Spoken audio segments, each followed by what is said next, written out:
avec Charles Gaudreau. 8h32, ben ça se poursuit, ces entrevues avec les candidats, candidates depuis les débats. Les débats sont derrière nous. Alors, ce qu'on fait au cours des prochains jours, ben, jusqu'à l'élection du 2, évidemment, on rencontre des candidats, candidates indépendants pour la plupart, rattachés à Option Alliance pour ce qui est de ce cas-ci, on en a rencontré quelques-uns la semaine dernière et on va parler aussi avec des gens qui vivent une première expérience à titre de candidat dans des plus grands partis. Alors, ce matin, on reçoit Mme Joanne Costeau. Elle est candidate au poste de conseillère pour la Ville pour Option Alliance dans Boisé-Pilon, puis elle va nous situer, c'est dans Saint-Hubert. Bonjour d'abord, Joanne. Bonjour. Merci d'être venue nous voir. C'est le secteur Boisé-Pilon, décrivez-nous un peu, c'est quoi, là? C'est de quelle rue à quelle rue? En fait, c'est un nouveau secteur qui regroupe le parc des maisons mobiles Marquis, qui regroupe une partie qui était le parc de la Cité avant, donc entre la 116 et Boulevard Garreau, et Cousineau et Kimber, et une partie de l'ancien district de La Flèche. Bon, vous n'en êtes pas à votre première expérience. Vous êtes présentée, vous, à titre de conseillère au cours des dernières années. Oui, je me suis déjà présentée par le passé. Votre engagement, il vient d'où? Pourquoi vous vous présentez à des élections municipales? En fait, présentement, j'ai décidé de me présenter avec Option Alliance parce que c'est justement un regroupement d'indépendants. Donc, pas de ligne de parti, pas obligé de suivre un caucus qui n'est pas nécessairement la réalité pour chaque district. Vous mettez en commun des ressources. C'est ça. On met des ressources en commun, mais on reste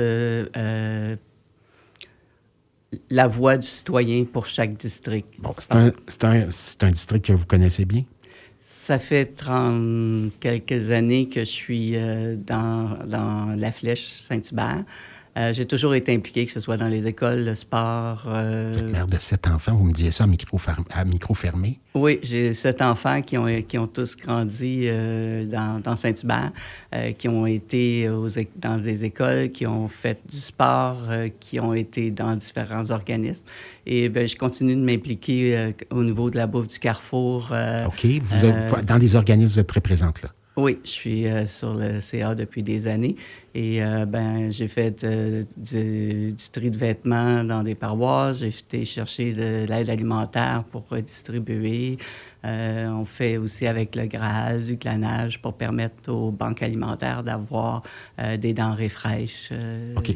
Donc, cette implication-là fait en sorte que c'est logique pour vous de vous impliquer dans une élection? C'est logique pour moi de m'impliquer. Puis, il y a aussi le fait que j'ai eu un incendie majeur en février 2024. Chez vous? Chez moi, dans la maison familiale, puis qui était un triplex. Puis, 17 mois pour avoir un permis de construction et des dizaines de personnes rencontrées, parlées pour avoir ce dit permis. À la Ville de Longueuil? À la Ville de Longueuil. Qu'est-ce qu'on vous disait? Oh, il y a eu plein de choses qui me sont dites, mais... Pourquoi c'était long comme ça? Aucune idée. Ça devrait pas. On nous a dit il y a quelques années qu'on mettait en place des choses pour que ce soit moins long. Donc, je pense que les citoyens ont besoin d'appui. Puis c'est ce qu'un conseiller municipal doit faire. Appuyer ses citoyens pour que ce soit au niveau d'aide communautaire, que ce soit au niveau de problèmes avec l'urbanisme, avec la ville, des problèmes de déneigement, des problèmes d'accessibilité à des activités aussi. Ça veut dire, Mme Costeau, que vous avez rencontré, j'imagine, un paquet de gens par la suite qui ont vécu des histoires similaires à la vôtre, là. Oui, c'est ce qui vous a motivé à poursuivre, là. C'est exact. Comme je vous dis, depuis 87 que je demeure à La Flèche, que j'ai une propriété là-bas, puis que j'ai eu à maintes reprises là, à avoir affaire avec la ville pour différentes problématiques. Et j'ai mon conseiller qui était Jacques Lemire qui m'a beaucoup aidé. Puis Jacques, je le connais depuis tout le temps. On a été impliqués dans C'est le chef de l'opposition là, qui quitte la vie politique. Oui, on a été impliqués pour faire la maison des jeunes à La Flèche. Okay. On a été impliqués dans des conseils d'école ensemble. Jacques a toujours été impliqué dans différents organismes. Donc, ça allait de soi que vous vous représentiez. Oui, c'est ça. Bon, alors très impliqué dans les organismes, mère de famille, vous avez vécu des choses avec la Ville de Longueuil. Pourquoi ne pas avoir tenté de vous présenter pour la coalition de Catherine Fournier? Honnêtement, moi, je pourrais pas parce que, comme je vous disais, pour moi, une ligne de parti, ça nous lie un petit peu. On doit suivre le caucus, puis je pense que chaque district a une réalité différente, puis chaque district doit pouvoir avoir une voix pour ses citoyens différents. Amener quelque chose de différent à la table. Oui, c'est ça. C'est important. Qu'est-ce qu'il y a de différent dans votre secteur comparativement à un autre secteur dans le Vieux-Longueuil, par exemple? Bien, en fait, c'est un nouveau district, le district Boisé-Pilon. Et je trouve que, en fait, ils ont une réalité. Il y a 3 partis dans mon district. Et les 3 partis ont des différentes réalités. Donc, ça va demander beaucoup d'écoute. Et un des enjeux majeurs, c'est naturellement les avions. La proximité malheureusement, de l'aéroport, ça relève du fédéral, puis mais on peut essayer de limiter la casse puis d'avoir une qualité de vie pour les citoyens. Entre autres. Il y a beaucoup de nouveaux arrivants aussi dans votre secteur, vous me disiez, à micro fermé. Oui, il y a beaucoup de nouveaux arrivants, beaucoup de personnes qui ont besoin de soutien. Tout ce qui est communautaire est une priorité pour moi. Je pense que on ne peut pas fonctionner sans le communautaire, sans des bénévoles, parce que tout coûte tellement cher que les gens ont plus les moyens là, de...